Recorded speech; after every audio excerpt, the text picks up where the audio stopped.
In this video, we will discuss reviewing point data. If you would like to follow along with the video, please open the file 0305 reviewingpointdata.dwg located in the training folder as discussed in the Working with this Dataset video.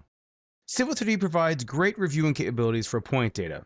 To review point data, you can use the panorama window, review pane in the tool space, or the properties palette. Let's go ahead and take a look at the tool space. First, I'll select my points category in the Prospector tab, and I'll review my points. So as you can see here, you can simply navigate the Prospector tab, and using the scroll button or the middle mouse button, you can navigate and view the different points in your drawing. Note that these columns are completely sortable, and you can add columns by right-clicking on the column header.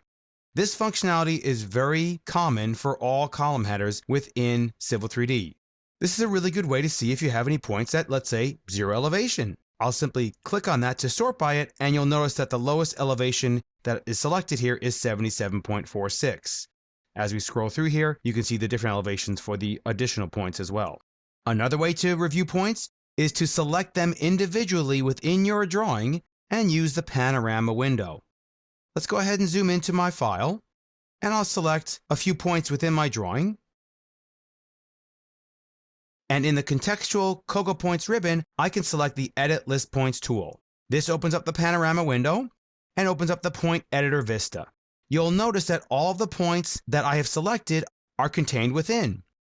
I can select multiple by simply doing a window selection, or select individually by pressing the Control key on the keyboard to make any edits that I need to. In addition to this, you can simply right-click on here and you can zoom to a specific point to review it and make sure you're selecting the correct one. Again, don't forget the scroll bars to see the rest of the point properties. And you can also right-click on here and add or remove columns should you so desire. Lastly, you can use the Properties palette. I'll still keep the same selection. I'll navigate to the Properties palette, and whatever common properties are available for points, I can simply navigate and change them. If I want to select one point, I will just press Escape, select one point, go to the Properties palette, and there are all the point property. This concludes this video discussing reviewing point data.